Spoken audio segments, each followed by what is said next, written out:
এদিকে আবারও গুরুতর অসুস্থ হয়ে পড়েছেন বিএনপি চেয়ারপারসন বেগম খালেদা জিয়া। বেগম খালেদা জিয়ার অসুস্থতার মধ্যে ভারত সরকার, ভারতের প্রধানমন্ত্রী জনাব নরেন্দ্র মোদী একটা টুইট করেছেন। সেই টুইটটা নিয়ে একটু কথা বলতে চাই। এটা সিগনিফিক্যান্স কি, বা এটা নিয়ে বিএনপির বিরোধীরা এখন পর্যন্ত অন্তত তেমন উচ্চবাচ্য করেনি। কিছু উচ্চবাচ্য তো করার কথাই ছিল, কি করতে পারতো সেটা নিয়ে কথা বলবো। তার আগে বেগম খালেদা জিয়ার সর্বশেষ শারীরিক অবস্থা নিয়ে একটু কথা বলা দরকার। আমরা গতকাল পর্যন্ত যতটা জানলাম, বিএনপির পক্ষ থেকে ডক্টর জাহিদ হোসেন ব্রিফিং করেছেন। তিনি বেশ ভালো, মানে তুলনামূলকভাবে ওনার আগের চেয়ে বেটার অবস্থার কথা বলেছেন। অন্তত যে গুজবগুলো ছড়িয়ে পড়েছিল সেগুলো সঠিক নয়, তার শরীরে ঔষধ কাজ করছে এরকম তথ্য আমরা পেয়েছি। এগুলোই হলো অফিসিয়াল জায়গা।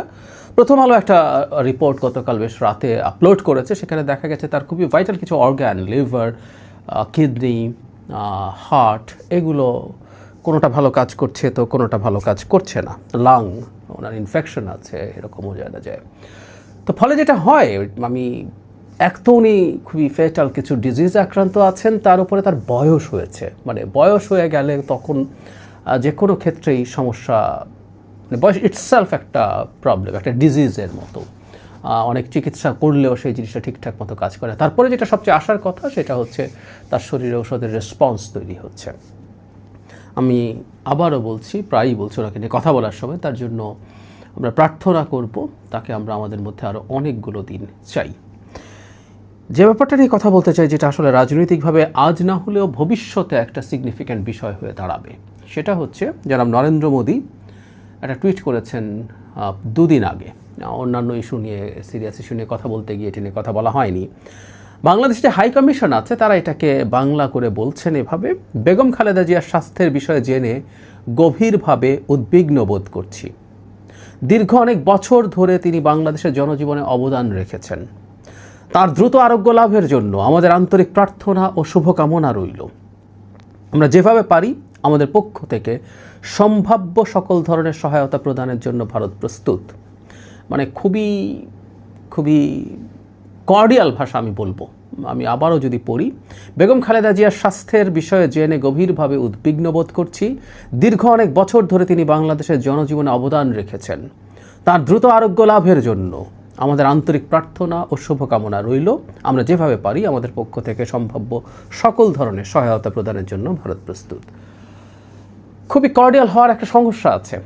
শেখ হাসিনা পতনের পরবর্তী সময়ে যৌক্তিকভাবেই ভারত নামটা বাংলাদেশের একেবারে পাল্টা প্রতিক্রিয়ার জন্য রেডি হয়ে যায়। শেখ হাসিনার সময় থেকেই ভারতের প্রতি আমাদের রাগ, ক্ষোভ, সেটা একসময় ঘৃণায় পরিণত হয়। এটাও যৌক্তিক কারণে বাংলাদেশের গণতন্ত্রের যে ডিজাস্টার হয়েছে, বাংলাদেশকে যে একটা কলোনিতে পরিণত করা হয়েছে, এটার মূল দায় শেখ হাসিনার। কারণ উনি এই মাটির মানুষ এবং উনি এই কাজটা করেছেন। আমাদের মূল এক্সপেকটেশন তার জায়গায় থাকার কথা ছিল। কিন্তু একই সাথে সাথে যেহেতু ভারত এই কাজটা করেছে, তাকে এইভাবে অবৈধভাবে ক্ষমতায় থাকতে সাহায্য করেছে, ফলে যে কোনো অন্যায় শেখ হাসিনা করুক, সেটা দুর্নীতি, সেটা মানবাধিকার লঙ্ঘন, যাই করুক না কেন, মানুষ তার সাথে ভারতকে রিলেট করেছে। ফলে সেই ভারত যখন কারো ব্যাপারে খুবই কর্ডিয়াল অ্যাটিটিউড দেখায়, সেটা রাজনৈতিকভাবে একটা অস্ত্রে পরিণত হওয়ার সমূহ সম্ভাবনা আছে। মানে এই প্রশ্ন কেউ করেই ফেলতে পারেন।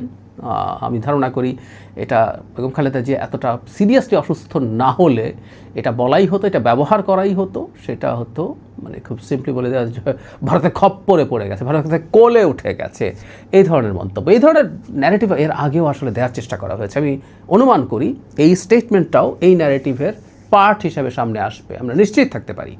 কারণ একটা গ্রুপ আছেন, জামায়াত ইসলামী তো আছেই, এর বাইরে কিছু দেশের বাইরে থাকা সোশ্যাল মিডিয়া ইনফ্লুয়েন্সার এই ন্যারেটিভ মাঠে ছাড়ার চেষ্টা করেছে যে বিএনপি ভারতের সাথে ডিল করে ফেলেছে।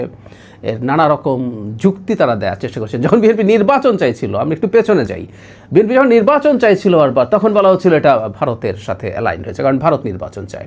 আমি নিজে নির্বাচনের কথা বলে আমি ভারতের দালাল হয়েছি। সুতরাং এটা একটা খুব কমন কারণ। মানে যাই হোক না কেন, বিএনপি মুক্তিযুদ্ধের কথা বলবেই, কারণ বিএনপির প্রতিষ্ঠাতা স্বাধীনতার ঘোষক ছিলেন, সেক্টর কমান্ডার ছিলেন, জেড ফোর্সের হেড ছিলেন। বিএনপি মুক্তিযুদ্ধের কথা বলবে। বিএনপি প্রতিষ্ঠাতাদের মধ্যে বহু রণাঙ্গনের মুক্তিযোদ্ধা আছে। আর খুব স্বাভাবিকভাবে বিএনপি এখন মুক্তিযুদ্ধ ইস্যুটাকে আরও বেশি আনবে তার পলিটিক্যাল প্রয়োজনে। সব কিছুই পলিটিক্যাল হিসাব নিকাশ করবে রাজনৈতিক দল।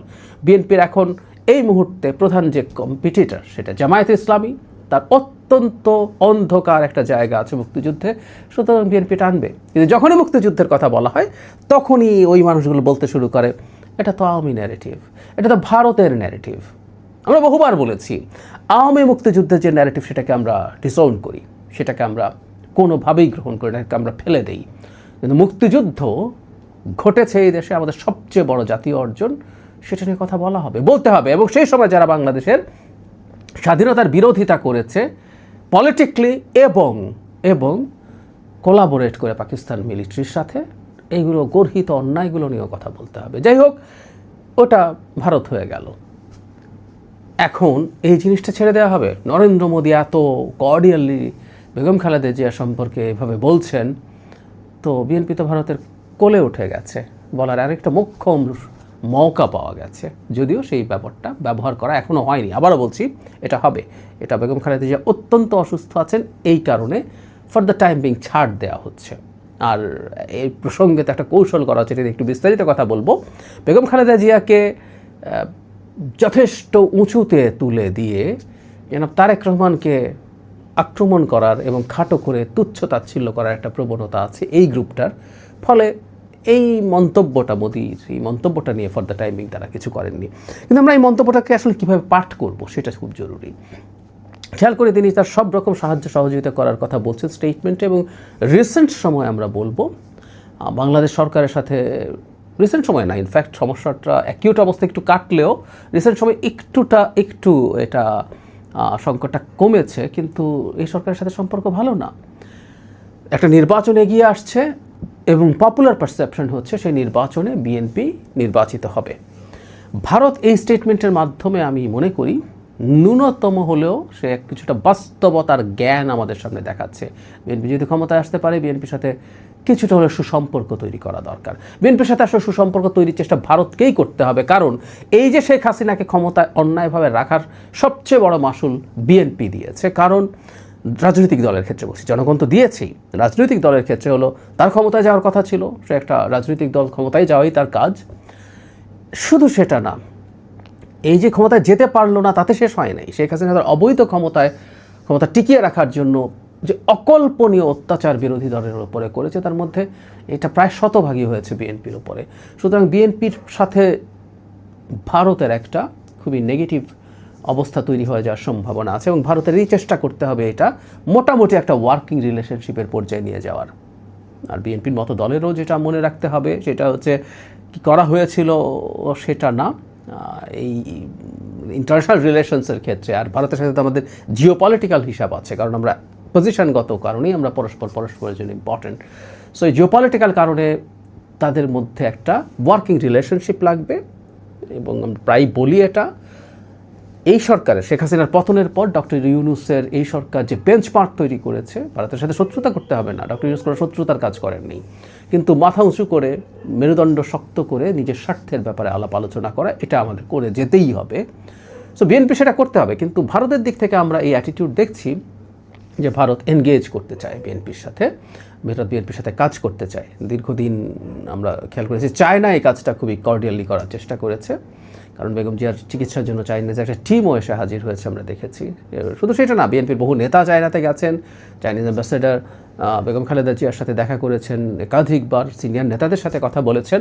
আর শেখ হাসিনার পরবর্তী দিকে 2018 নির্বাচন বা তারপরের পুরো সময় আমরা চায়নাকে দেখেছি যে শেখ হাসিনার দাবেদারি করতে, সেই জায়গা থেকে তারা বাস্তবতা বুঝে এদিকে আসছে। ভারত দেরিতে হলেও আমি ধারণা করি যে তারা এই চেষ্টাটা করছে বা করবে। এটুকু বলে শেষ করি, প্রায় বলি কথাটা, বাংলাদেশে একটা বিশৃঙ্খল পরিস্থিতি হওয়া, মুখে যাই বলুক না কেন, ভারতের জন্য সবচেয়ে সুবিধাজনক। আর সেটা যদি না হয়, সে একটা নির্বাচিত সরকার আপাতত চায়। এর মানে এই না সেই সরকারটাকে সে হাসিনা বানাতে পারবে। কেউ বলবে নির্বাচিত সরকার চায় মানে হলো আবার সেই সরকারটা হাসিনার মতো হয়ে যাবে। না, নির্বাচিত সরকার চায় কারণ এই সরকারের সাথে ভারতের যথেষ্ট খারাপ সম্পর্ক হয়ে গেছে। আর যেহেতু সরকারের একটা টেনিয়র আছে, এটা অল্প সময় শেষ হবে, ভারত আর এই ব্যাপারে কাজ করতে আগ্রহী না। এবং ভারতের অনেককে বলতে দেখেছি, এটাও সঠিক কথা, সেটা হচ্ছে এই সরকারের অনেকগুলো পাওয়ার সেন্টার আছে, একটা উপদেষ্টা পরিষদ আছে, দীর্ঘ সময় স্টুডেন্টরা, কোঅর্ডিনেটররা বেশ পাওয়ারফুল ছিল, মিলিটারি পাওয়ারফুল আছে, একটা মেইন সেটার সিদ্ধান্ত সঠিক হোক ভুল হোক একটা নির্দিষ্ট জায়গা থেকে সিদ্ধান্ত নেওয়া হচ্ছে, এটা না হলে একটা সরকারের সাথে কাজ করা খুবই টাফ। সো ভারত আগামী নির্বাচনে বাস্তবতা বুঝতে পারছে, আমরা এটাকে ওয়েলকাম করতে চাই এবং বিএনপিরও উচিত হবে, মানে জামাত যে ক্ষমতায় আসে সে টাইপের কথা বলতে প্রস্তুত নই, জামাত ক্ষমতায় আসছে না, বিএনপি ক্ষমতায় যাবে যদি নির্বাচনটা ফেয়ার হয়, ঠিকঠাক মতো হয়, সেই বিএনপিরও উচিত হবে ভারতের সাথে একটা working relationship as early as possible establish করা এবং অবশ্যই সেটা দেশের স্বার্থ দেশের মর্যাদা বিকিয়ে দিয়ে না। এই সচেতনতা আমি বিশ্বাস করি বিএনপি নেতৃত্বের আছে।